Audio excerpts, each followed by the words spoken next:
Hey, aloha, everybody. This is Jeff Reinebold. This is the Jeff Reinebold Show, and I got to tell you, you've got to say thank you, or we've got to say a big thank you to 888 Sports, the official betting sponsor of the National Football League in both the UK and Ireland. Mike, they are sponsoring our show, and it's great to be partnered up with 888 Sports. Big time, Jeff. Looking forward to some content rolling through the season, which we're so close tonight. It's getting there. Preseason's rolling in, and you've got a Manchester date in sale, Jeff. I know we've got fans from both the UK and Ireland here, and you're going to Band on the Wall on the 2nd of December. I'd say you're pretty excited right now, Jeff. Well, you know what, Michael, the shows we did in Belfast and Dublin last year that were both sold out shows really illustrated to me that there was a tremendous desire in both the UK and Ireland for more football, more content, more exposure, more talking ball. And so we're going to take this show on the road, and we're going to record live segments of this show in Manchester. And our plans are Glasgow, Belfast, Dublin, and can I say it? Limerick? Yeah, I'd say it. I mean, look, at the end of the day, anybody that's taking the time to listen to this is being decent with their support, and the fact that they're actually listening to this and engaging speaks an awful lot. There are tickets available for the 2nd of December. I'll put the link in the bio. You can also search and listen to Jeff's podcast separately by searching the Jeff Reinebold Show. Secondly, we'll have Dublin as a go-home show before the Super Bowl. And Belfast, I just locked in your date this evening. I haven't told you yet, so it will be after. For people listening to this, it will be after the championship games in January. It may not be at a weekend, but it will be just before Jeffrey heads back to the United States of America. Looking at Limerick, for people in the UK, we're looking at Glasgow. That's still TBC. And I guess, folks, if you want Jeff to come near you, please do let us know. And I will say that for Manchester, there are tickets still available.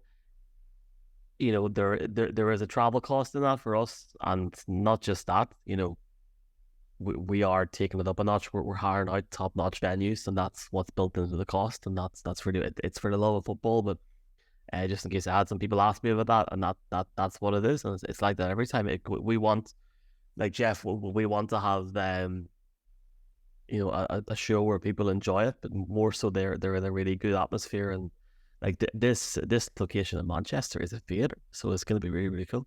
Well, I think and the difference with this show and the shows we've done in the past is that we'll actually tape a live episode of the show so that the fans, this show started because it was about the fans. It was a way to give the fans a voice, and that's never changed.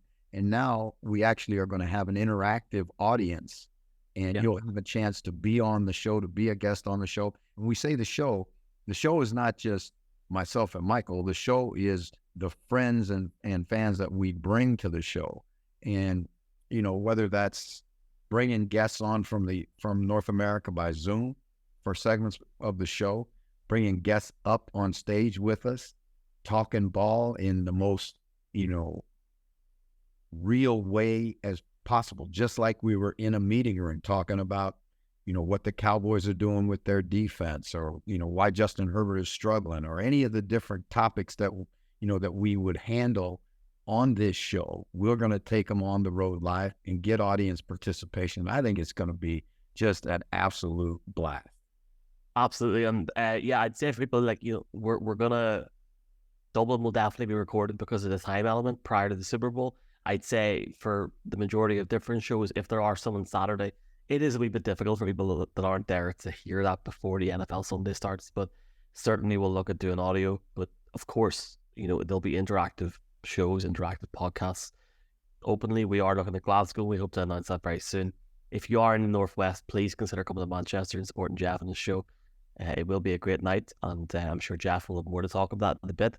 Jeff, just very quickly before we talk about the Ezekiel Elliott news, big day for your Leeds United at the weekend. I believe Tom Brady was in attendance.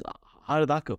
Hey, well, listen, right now, we're just trying to get to next week, right? We're trying to get to next week and get the the next W, and hopefully crawl back into the Premiership. We talked about having a show in Leeds, and I think that it would be amazing if we could do one from Ellen Road. I mean, I think that would be just that most incredible thing. There's so many places, Mike, and as I've been now, it's almost 15, 18, 20 years since I've been in London and really started to get to know the fans in the UK and the fans around Ireland and Scotland and Wales and all the places that we go. And, it is a tremendous opportunity and tremendous honor, really, to talk football with our fans. The game has grown so much. The knowledge of the game has grown so much. There's so many more fans that are passionate, really, truly passionate about NFL football. And again, I want to make sure that we get a great shout out to 888 Sports, who is sponsoring this podcast and is the official betting sponsor of the NFL in the UK and Ireland, and help make this possible. I'm very grateful to him because it's going to enhance your live shows, and that's something that we'll talk about at a later date. Let's say, obviously, fantastic. Let's talk ball. Let's talk ball, because you know what? I'm going to say this, and again, this is not a knock on anybody, right? But this is just what I feel is a reality. I think the Patriots taking Zeke, as they did today, is not a consolation prize. I wouldn't say it like that. But when you look at the number of backs that were out there in free agency and the number of backs that were unsigned and guys that, here's the thing about him. If he's motivated and if he's in shape, right, here's what we will bring the Patriots. He is a guy that can bleed yards. He is a tough runner.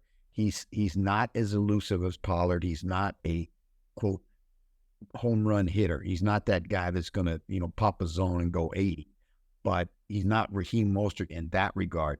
But what he is extremely durable, extremely tough, and a very, very good pass protector. And I think that's important for that Patriot offense. He does give them a presence. He's a veteran. He's been a winner his whole career. So those are all positives. But when you look around and you say, is he going to be a difference maker for the Patriot offense? I can't tell you that. I think that's a really important point to make. We had somebody on the Pro Football Ireland podcast earlier this evening, and the podcast will go out next week, who's quite well known in Ireland, big into his Patriots, and was talking very well about his Patriots. And I think there is an element of realism around the Patriots' expectations this season, and I would say that if this flux continues for New England, you sort of look at Bill Belichick and you look at Don Shula's record and you wonder exactly how long is he going to keep going for, and that's a whole different conversation. But when Zeke comes in for $6 million for 1 year, you wonder what was he being offered by the Cowboys? 3.5, 4 maybe to back up Tony Pollard. You're going into a room now with Pierre Strong, Kevin Harris, JJ Taylor, Ty Montgomery, CJ Marable, and never mind Stevenson. Like, that is a packed room. The guy had 800 rushing yards, an average of 3.8 yards per carry last season. It's very difficult to see how New England are going to compete in that division this year. And that is not me being down on New England. I just feel that the way it is at the minute, the fact that the biggest storylines coming out of camp is that of Malik Cunningham. I think that is if I'm a Patriots fan, I'm a wee bit concerned here. One preseason game in, and look, there's a long way to go in this preseason, but when you've got the Rodgers factor in New York, the Bills trying to take another step up, and the fact that Tua is healthy, there you go. I think they're in trouble, and it's down to the Patriots to prove people and idiots like me wrong. And I feel that bringing in a guy like Ezekiel Elliott is like going to, a shop and getting that non-branded product. You had the chance to get Dalvin Cook, you didn't get Dalvin Cook, so it's a weird one for me, Jeff. It's a strange one.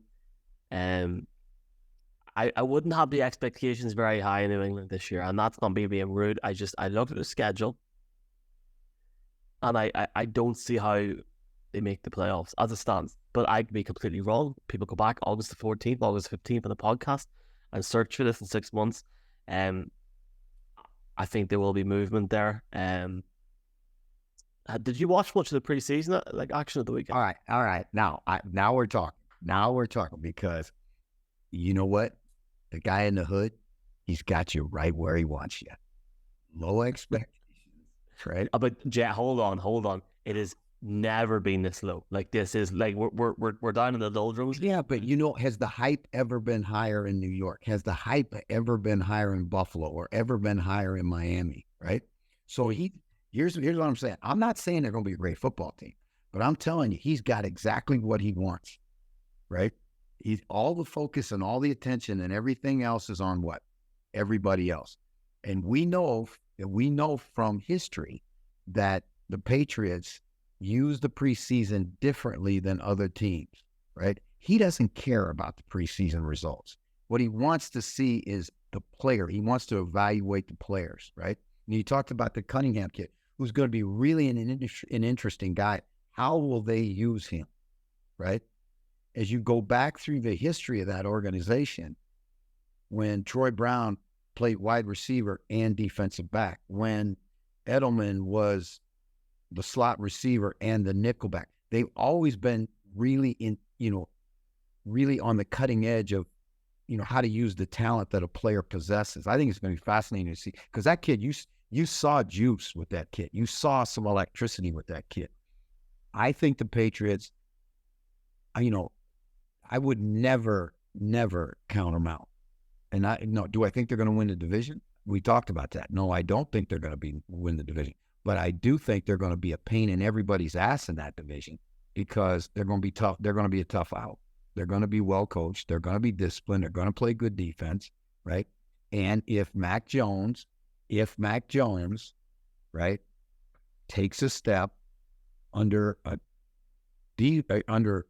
offensive coordinator in Bill O'Brien, that's a true offensive coach. I mean, last year, the coordinators in that room were a special teams guy and a defensive guy, right? And it was co-coordinators. It was a mess. It was just, there was no, with Bill O'Brien, there's going to be, underneath Belichick, it's going to be, that's the next voice, right? So, I think the thing that would concern me about the Patriots is, what I don't see is, I don't see difference maker players on offense, right? And I agree with you when we talk about, the guys they missed on. If they paid $6.6 million for a running back that had a 3.8 yards per carry average behind a pretty good offensive line, then what were they willing to pay for Dalvin Cook? This is the epitome of it. That is such a non-Belichick move this time of the year. And I agree with you. He has people where he wants them, in the sense of, people aren't thinking about it. People are thinking about it mainly because of what he's done the last 15 years. This is not like a situation where teams like the Cardinals or the Rams, for example, the Rams, right? So I'm talking from like a UK, Irish, European, like, unless you're an NFC West fan or a Rams fan, are you thinking of the Rams right now? No, you're not, unless you're sort of hardcore football junkie. And if you are, that's great. But like, it just doesn't sit. I'm telling you, right? I have been writing articles about the Patriots for the last 3 weeks, 4 weeks. And the expectation is high in Boston, as it should be. And I don't think people are going to let Bill Belichick get away with it this year. I think 1 or 2 bad seasons, absolutely. But this is a really telling year for this franchise, man. 100%. All right. One of my colleagues, one of the guys I coach with, has a Super Bowl ring from his time in New England with Belichick. I asked him the very same question. I said, would Kraft have the stones to fire him? And he looked me dead in the eye. He said, Mr. Kraft likes to win, right? And he said, that's the most important thing. Now, do I think he's going to get fired? No, I don't think he's going to get fired. But I don't think that if they don't have a playoff season, that it's going to go over well, right? So again, there's a lot, and that's all that's the speculation game that we're playing right now.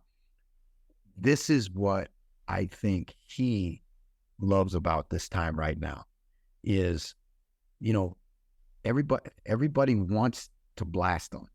Why? Because you've been in that division. If you're a Buffalo fan, I heard it on the radio here, WJR in Buffalo, and I listened to it, and it was amazing. They were talking about the history prior to the Bills game this weekend. They were talking about the history of the Bills, right? And the heartbreak against the New England, and how many times New England beat them, and all the scores and all of it. And it was just like, people want blood now. Now they want payback, and they think they got the Patriots on their knees, and they're just going to bully them and beat up on them. I'm just saying, I don't think it's going to be that easy. Couple of things, because we've got about 5, 6, 7 minutes left in this podcast, because we're going to do a question podcast after. I feel like, we've talked about this on FaceTime, but since we don't, because it's been a few days since we've done a podcast, and I hope obviously Jeff will not go into this, but I said to you privately, I hope everything's good in Hawaii with everyone, and like people not even associated with this podcast. It's awful to see what's happening. I know it was a bit of a quiet week last week for us in that sense, chatting. And we talked a little Hard Knocks on FaceTime. Myself and Jason Hayes done a podcast. We're doing a weekly podcast on Hard Knocks. And I have to say, we done it, I think, a couple of days after I spoke to you. Really enjoyed it, man. And people that listen to the podcast were like saying, oh, this is good. I'm like, oh, happy days.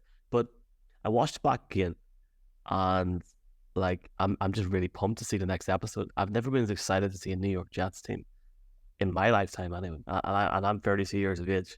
Are we looking at a Tom Brady going to Tampa Bay scenario here? Because it just feels like in the middle of August, it feels like it's written in the stars, Jeff. I'm just going to go out and say it. What's amazing to me about it is, right, how there's been a seismic shift in people's perception of Aaron Rodgers off of the little bits of Hard Knocks that we've seen. Yeah. Right. And I think that's Aaron Rodgers controlling the narrative and using this opportunity to get his message out and get his, image out and be his brand out and all of that. And I don't begrudge him that. I think that's what players do today. That's just part of it. For the Jets, you really get a chance to see a team that, frankly, I don't think Joe Douglas gets the credit he deserves for the football team he's put together. That is a very, very good football team. When is the last time, Michael, we've seen the Rookie of the Year on offense and the Rookie of the Year on defense be from the same football team? I mean, that's a phenomenal draft. And then you add in guys like Elijah Vera Tucker, and, they've got players, right? They have got players at every position, at every level. I just think that this football team, you look at it and you say, do they have enough on defense? Well, hell, I mean, they got some war daddies in that front, on defense, and they got Sauce Gardner. It was everybody is saying right now, you don't talk about Jalen Ramsey anymore, right? You don't talk about Minkah Fitzpatrick anymore. Who are you talking about? You're talking about Sauce, right? And even Diggs in Dallas, they're all taking a back seat to this young kid. So I just think that there's positive energy in New York that we have never seen before. I mean, and I go back much further than you, obviously, Michael, and, the 68 Jets with Joe Namath and, Emerson Boozer and Max Snell and, Don Maynard and Jerry Philbin and those guys that won that Super Bowl in 68.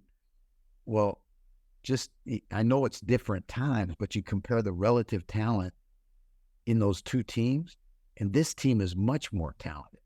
Much more talented. And I think, and this is a statement. This is a real statement. Oh, here we go. But, Joe Namath is a legend. He's the all-time Jet, right? The all-time Jet. I don't think Joe Namath is the quarterback that Aaron Rodgers is. or was the quarterback that Aaron Rodgers is. I think Aaron Rodgers moves better. Aaron Rodgers is more accurate. You look at their statistics, right? Joe Namath played most of his career on one leg, right? He was so bad. Rodgers can still move around enough. We've seen that on the show. He's taking really good care of his body. The ball comes out of his hands so smooth. And think about this one. Look at the development of the young kid behind him in the month that they've been together. I mean, he looked like a completely different kid. Completely different. Huge. Let me see if we can draft you in for episode 2. We'll obviously it's important now to state to people. Hard Knocks is on Sky Sports NFL Thursdays 9:00, and on the Zone Game Pass quite soon after that. Or if you're like Jeff and you can actually watch it in time, 9:00, 10:00, HBO Max Tuesdays. Or if you're like me, Wednesday morning, because I can time travel, or I get a flight to America and watch it, of course. Anywho, finally, I have to give the performance of the week to my honorary Irishman, Aidan O'Connell, for the Las Vegas Raiders. Did you know, Jeff, before I even talk about his stats against the Niners, Aidan O'Connell, his family, he is, oh my God, here we go. So he's the middle of 4. He went to Purdue. His brothers are Sean, Patrick, Liam, and Seamus. And hell of a night against the Niners. 15 of 18, 141 yards, 1 touchdown. Are we looking at a new starting quarterback in Las Vegas? Is that my overreaction of the century? I'm joking, but that guy's got a future in the league for sure, man. Well, I think, you know what, and you bring up a great topic that I was hoping we were going to get a chance to talk about. One of the things that's most exciting to me about this coming season is, and watching the rest of the preseason, is the number of young players that are really, really performing at a high level in training camp. Now, it's training camp. I get it. But you talk about McConnell's first, think about all the firsts he had in that day, right? First NFL, first pro, first NFL game, first halftime, first touchdown, first completion, first time sack. That is such an incredible day for a young kid, right? That, we didn't talk about it. We didn't talk about him in the offseason. You look at the young guy from UCLA, Dorian, out of UCLA, the quarterback out of UCLA, and he looks like, wow, he's a fifth round draft choice, right? So, the guy that I said in the draft I really, really like, Tank Dell. He had a great first game. Yeah. Right. I mean, and you go through the NFL, and it's like every single division has really, really good young players.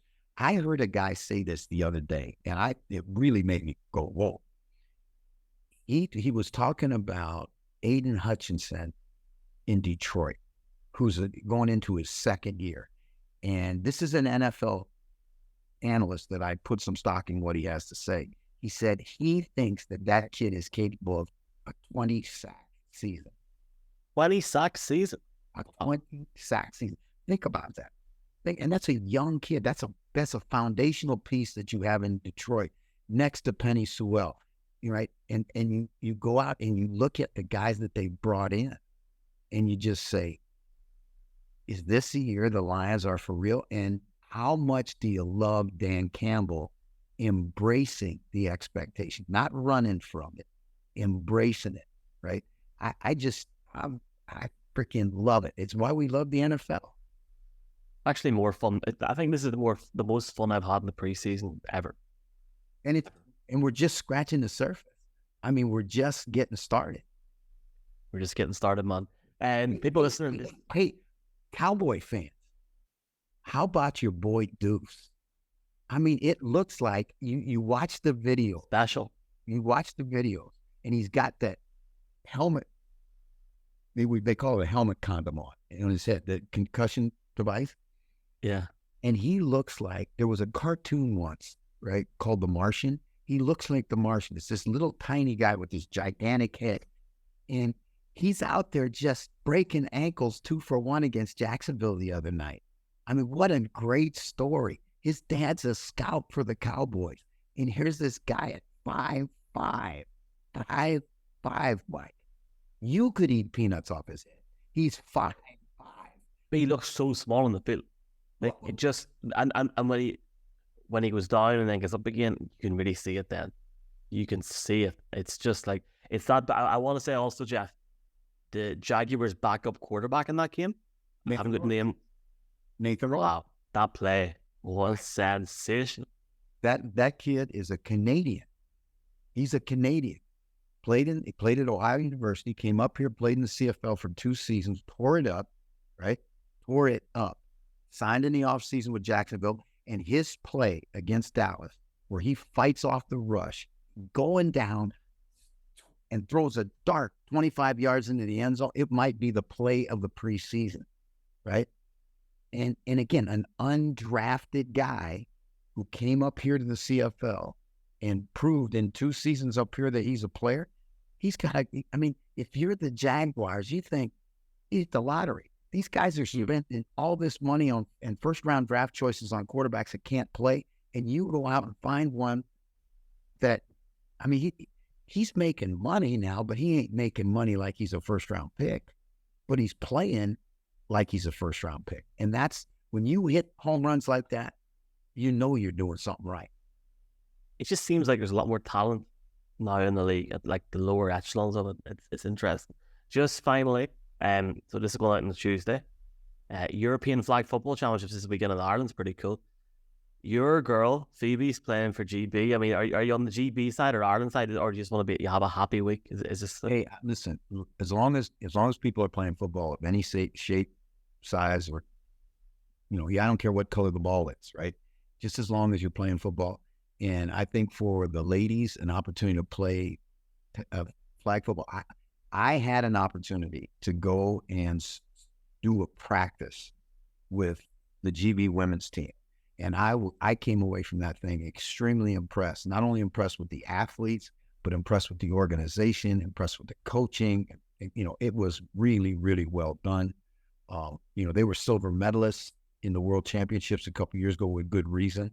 There's no reason why Ireland can't compete with Great Britain on the flag circuit. I'm really excited to see it. There's going to be a tremendous focus. Think about the focus on the Emerald Isle in football. You've got the Women's Flag Championships coming. Notre Dame and Navy's coming, right? You've started 3 games in October in the UK and then 2 in Germany as well, which is pretty good. You got the European games coming. You started a Steelers podcast. I mean, football is booming right now. And, we just said goodbye to, a tremendous Shamrock Bowl. So I think, it's great to see the game grow and be a part of that growth in the UK and Ireland. Absolutely, sir. And there's still time for you to fly over to that. Anywho, Jeff Reinebold Show, search Jeff Reinebold Show podcast, search Pro Football Ireland. We'll be back on Thursday. We'll answer some of your questions. Jeff, say mahalo or get us out of here. What do you have to do? Hey, thank you very much, everybody, and especially 888 Sports for sponsoring this show. This is Jeff Reinebold for Mike McQuaid and the Jeff Reinebold Show. We are out. Aloha.